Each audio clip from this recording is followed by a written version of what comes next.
Vamos a posar la mirada en el conflicto entre Rusia y Ucrania. En realidad es entre Rusia y la OTAN, y el escenario de la confrontación bélica es Ucrania, aunque el presidente, el humorista que es presidente de Ucrania, digo humorista porque viene de la actividad artística, es humorista, el actual presidente de Ucrania, ha dicho que los dejaron solos.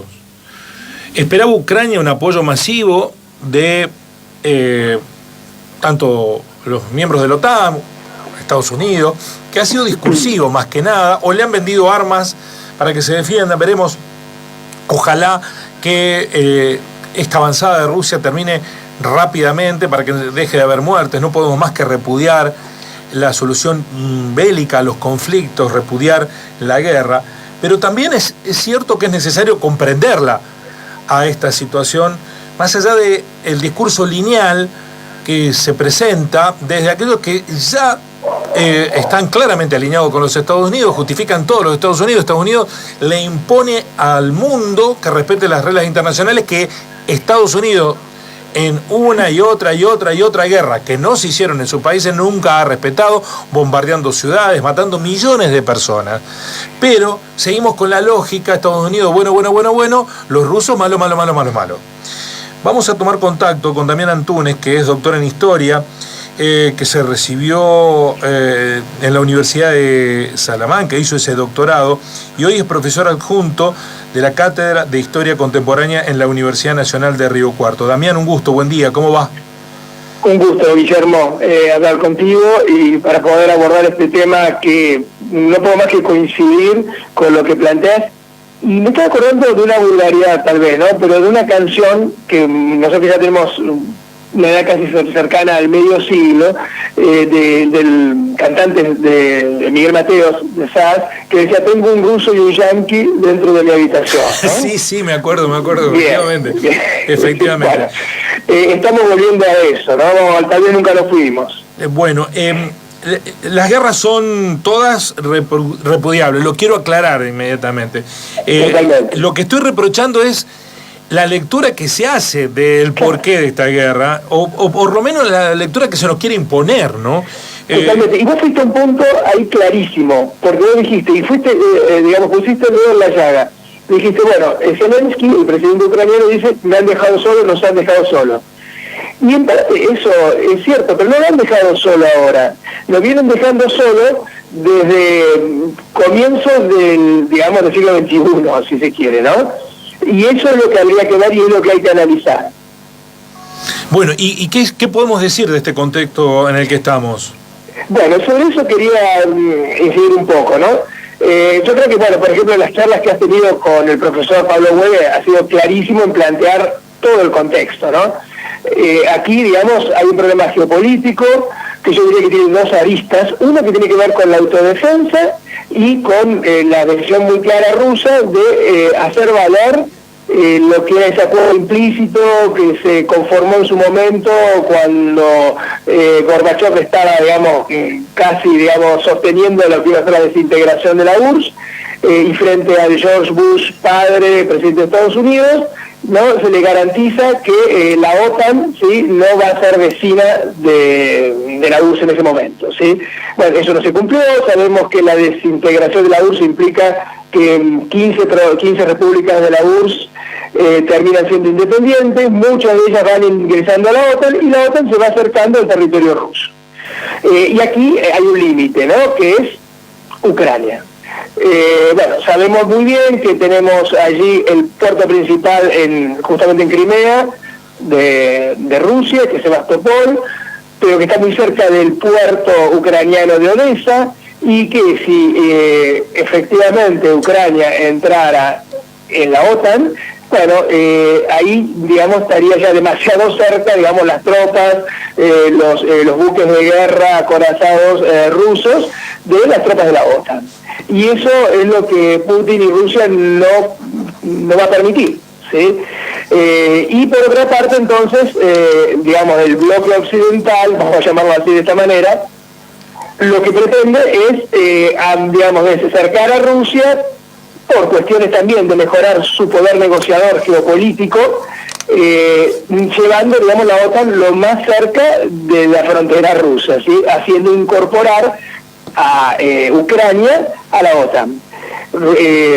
Claramente sabe Putin que si se consolida, digamos, la independencia de los territorios de Donetsk y Luhansk, o sea, lo que se conoce como el Donbass, no puede calificar Ucrania para entrar en la OTAN porque no tiene un control soberano sobre su territorio.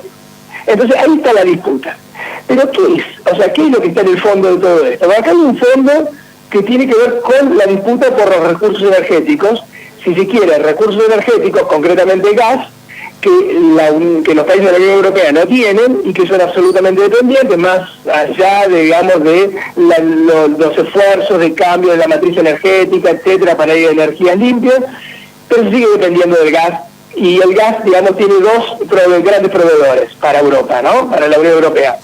Uno es Argelia, de cual, digamos, se beneficia básicamente Francia, aunque no exclusivamente, y el segundo proveedor, más del 40% del gas que se consume en la Unión Europea, es de Rusia, viene de Rusia. Y entonces, ¿a dónde hay que ir para mí para encontrar la punta digamos, de este conflicto particular actual?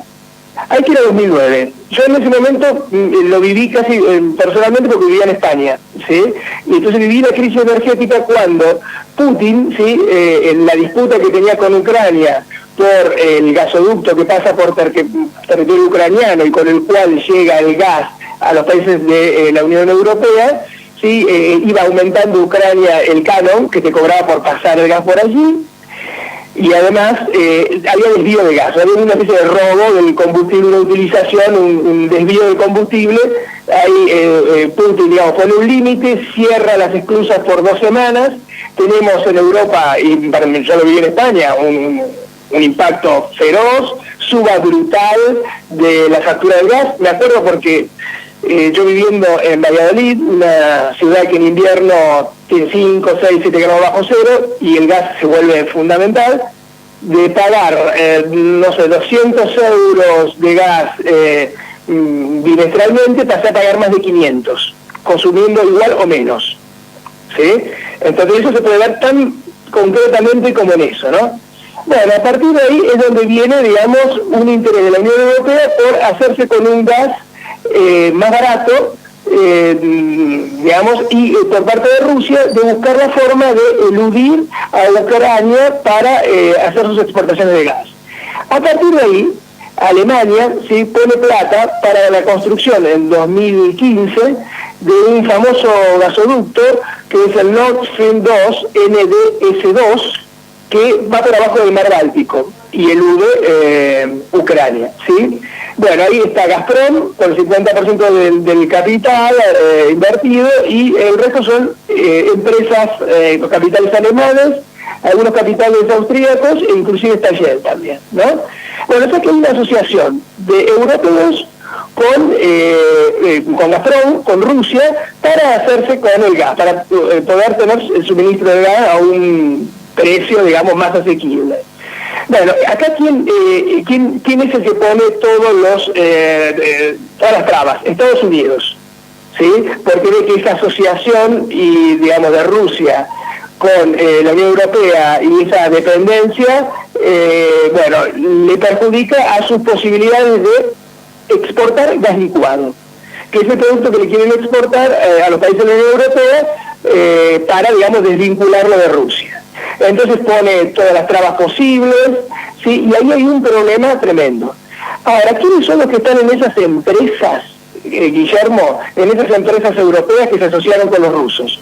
Fíjate, está François Fillon, ex primer ministro de Francia con Sarkozy, podríamos decir de lo que sería golista, republicano o de derecha.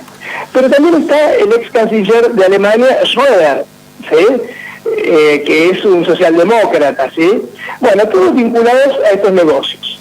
Bueno, Estados Unidos presiona, logra entrar como exportador de gas licuado y logra hacer que finalmente no se ponga en marcha este gasoducto. Entonces, fíjense cómo, primero, Rusia, ¿sí? Junto con los países europeos, tenían, digamos, una asociación en virtud de un negocio, ¿sí?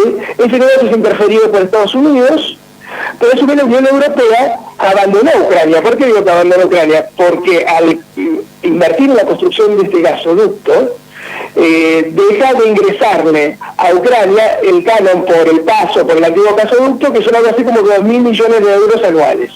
Entonces, desde 2015, 2016 en adelante, cada vez tiene menos ingresos porque, Europa importa gas licuado de Estados Unidos cada vez más, y entonces, por otra parte, también se construye este gasoducto y Ucrania, vamos a decirlo, se empobrece. Entonces tiene menos ingresos, también tiene menos financiamiento para su defensa. Entonces es abandonada en parte por la disputa del negocio del gas entre los europeos, Estados Unidos y Rusia. O sea que Ucrania la abandonan todos, sí.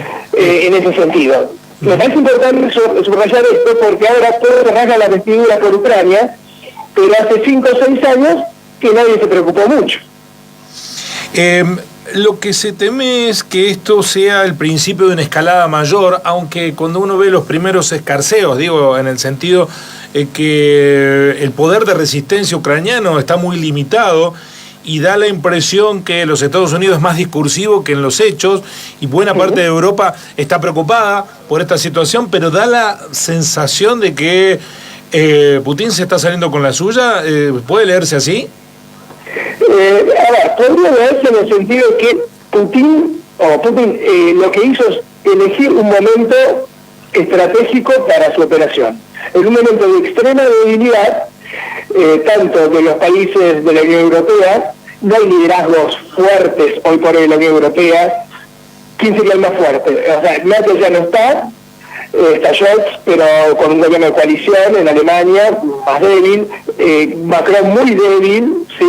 Con caída en las encuestas frente a las elecciones del mes de mayo próximas, y después tenemos un Estados Unidos que no hace más que mostrar su debilidad, también con problemas, digamos, podemos decir, de legitimidad, ¿sí? Del gobierno de Biden, que pierde apoyos y que está viendo cómo puede tener problemas en las próximas elecciones legislativas, ¿sí? Entonces, debilidad y además parte de legitimidad también de parte de los reclamos de lo que se llama el bloque occidental, ¿sí? Por todo esto que digo, ¿no? Por los negocios que los vinculan al suministro de gas, y por otra parte, todo eso lo que está mostrando es que los reclamos en el fondo, cuando vos sacás la cobertura, te encontrás con intereses estrictamente vinculados a la disputa capitalista, ¿sí? Y entonces, a lo que llegamos es que Putin, sí, lo que ha hecho es actuar en un momento de debilidad de sus adversarios, de manera que esto le permite avanzar y cada vez muestra más la impotencia, sí, de las acciones supuestamente que están haciendo desde la Unión Europea a Estados Unidos para tratar de frenar a Putin.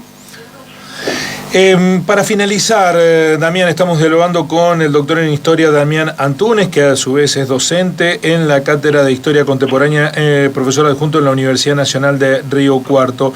En este escenario, el posicionamiento de Argentina, de una cierta neutralidad, ¿le puede perjudicar, beneficiar el conflicto a nuestro país, sobre todo en los equilibrios diplomáticos? Desde mi punto de vista, el posicionamiento de la Argentina tiene que ser más bien, y esto coincido con el profesor Hueve cuando hablaba respecto de la posición perdida de la Argentina de tener y manejarse en un marco de acción autonómico, es decir, de poder tener la política exterior, sí, que no esté condicionada por los intereses de los grandes bloques centrales. Entonces, y esto no quiere decir quedarse afuera del mundo, aislarse. pero sin no ser preso de los intereses que son, o sea, que no son propios de la Argentina, ¿sí? Entonces me parece que la posición más recomendable para la Argentina es la cautela, ante todo la cautela. Ahora, si va a traer perjuicios toda esta crisis, por supuesto, pero no por cómo Argentina se posiciona, sino porque estamos entrando en una crisis que ya la tenemos, ¿sí?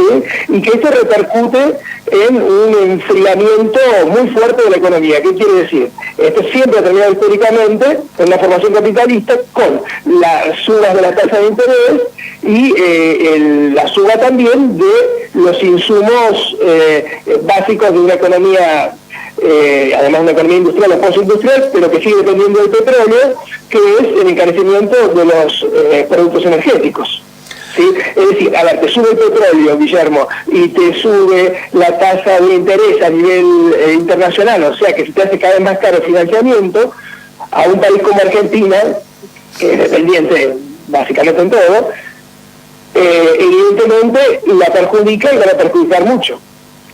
Bueno, a propósito de eso, un oyente, Juan Carlos, nos dice, una locura lo que está pasando hoy con el trigo, está cotizando 30.000 pesos la tonelada, dice, agarrate, Guillermo, porque se van a disparar todos los precios derivados del trigo, también el maíz y la soja, poniendo también a los animales que comen estos cereales debido a la guerra de Rusia y Ucrania. Europa va a demandar más del doble de lo que Argentina puede proveer, y ahí está la clave, ¿no?